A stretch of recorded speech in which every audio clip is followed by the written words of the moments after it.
L'invité d'Atlantique aujourd'hui, Mohamed Abbad Andalousi, président de l'association Al-Jisr. Mohamed Abbad Andalousi, bonjour. Bonjour. Alors, vous avez lancé avec plusieurs partenaires un programme original, le recyclage de matériel informatique, le programme Greenship. Tout d'abord, est-ce que vous pouvez nous parler donc brièvement de la mission de cette association? Peut-être qu'elle n'est pas connue du public. Donc, quelles sont les missions de cette association? L'association Al-Jisr mobilise depuis sa création en 1999 les entreprises pour leur implication dans l'éducation à travers le parrainage des établissements scolaires. Ça veut dire la participation au conseil de gestion des établissements parrainés et la contribution à l'amélioration de la qualité dans ces établissements en participant au diagnostic des faiblesses et en contribuant à la mise en place d'un projet d'établissement et bien sûr participation au financement de ce plan d'établissement. Et donc, d'où vous est venue cette idée de recyclage de matériel informatique? Au début, on ne pensait pas du tout au recyclage. Donc, on avait pensé au départ à la réduction de la fracture numérique. Et nous avons pensé il y a quelques années à un projet pilote qui consiste à collecter des ordinateurs, à les réviser au sein d'un atelier que nous avons créé, que nous avons appelé Atelier de solidarité numérique, et à les distribuer et les mettre à disposition des établissements scolaires. Donc c'est comme ça que nous avons, dans le cadre de ce projet pilote, collecté quelque chose comme 5000 ordinateurs, que nous avons équipé quelque chose comme 250 établissements d'enseignement. Mais on s'est rendu compte que tous les ordinateurs qu'on collecte ne sont pas utilisables.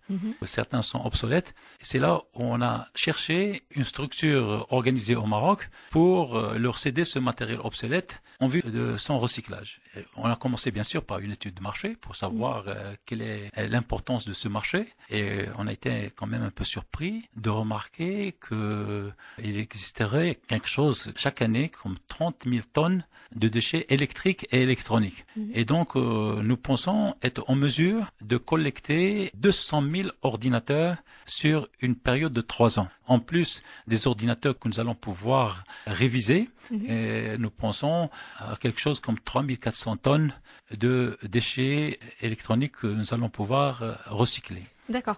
Quels seront les partenaires pour cette action et quelle sera la contribution de chaque partenaire? Eh bien, pour la réalisation de nos ambitions, il fallait établir un business plan qui faisait ressortir justement la nécessité d'un investissement d'environ 15 millions de dirhams, y compris bien sûr les frais de fonctionnement. Tout ce que nous pouvons faire, c'est réviser les ordinateurs que nous pouvons réviser, et nous estimons pouvoir réviser entre 20 000 et 40 000 ordinateurs. Le reliquat, c'est-à-dire ce qui est le plus nombreux, c'est-à-dire plus de 150 000 ordinateurs, tout ce qu'on peut faire, c'est le démanteler et trier les déchets. C'est-à-dire, on va mettre à part les cartes électroniques, le verre, le plastique, le métal, et il fallait trouver un industriel pour récupérer ces déchets et pour les recycler de façon industrielle.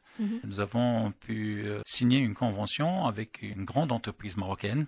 Il s'agit du groupe Managem, qui ont déjà investi et qui ont mis en place des procédés innovants pour le recyclage de ces déchets. Et donc aujourd'hui, tout ce que nous allons produire comme déchets, il va être récupéré par Managem.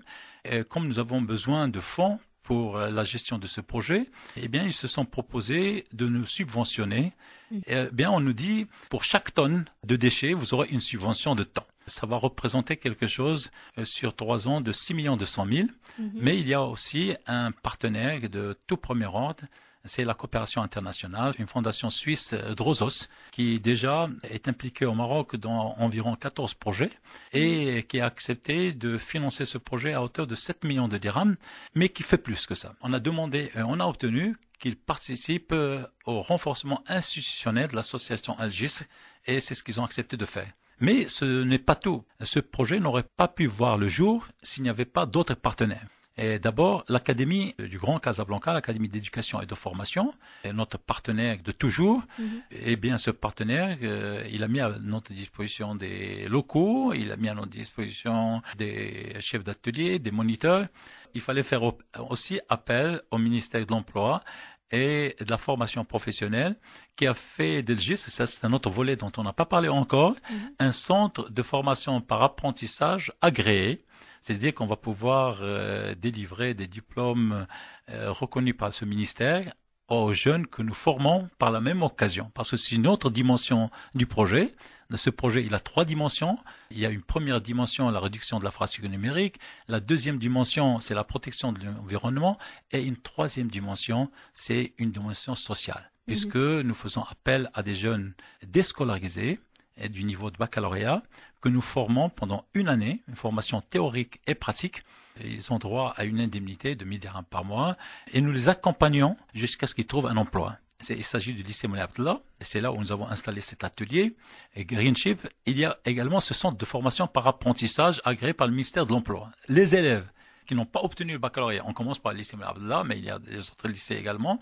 Nous faisons la sélection en étroite collaboration avec l'Académie du Grand Casablanca. Premier critère, donc, c'est le besoin. Ceux qui sont les plus démunis sont prioritaires. Deuxièmement, bien sûr, comme je l'ai dit, le niveau de baccalauréat. Et troisièmement, la motivation.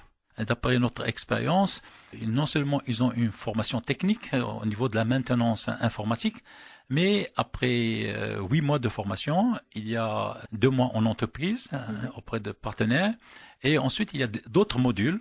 Il y a Life Skill pour bien se vendre, et il y a également l'entrepreneuriat pour ceux qui veulent créer des micro-entreprises, et il y a également la maîtrise de la langue française qui est nécessaire pour intégrer le marché du travail. D'accord, donc je vais rappeler rapidement le processus. Donc vous allez collecter sur 3 ans 200 000 ordinateurs usagés auprès des entreprises et peut-être aussi administrations publiques.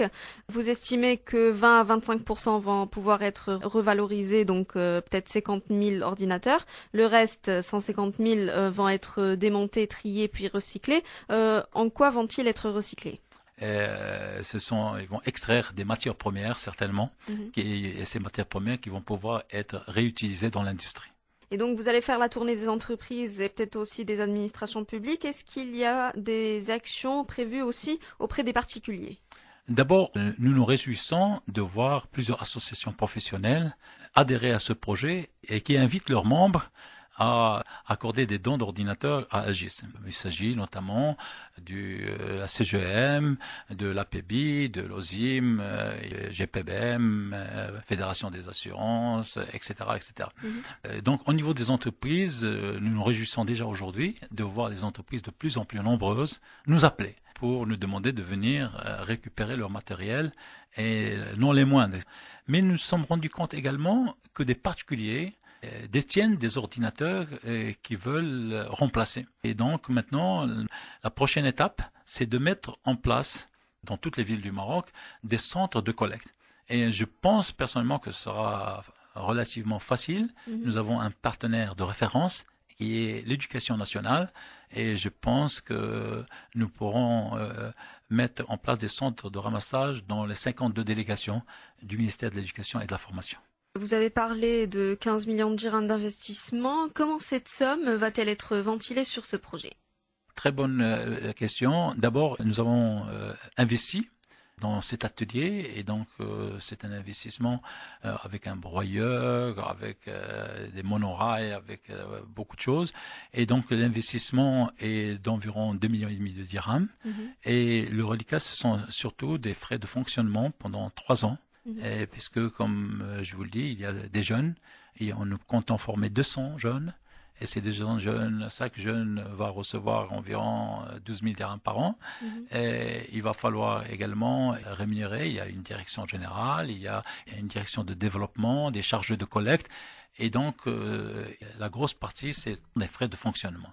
Et nous avons les moyens aujourd'hui pour faire face à ces frais. D'accord. Vous avez parlé de 30 000 tonnes de déchets électriques et électroniques.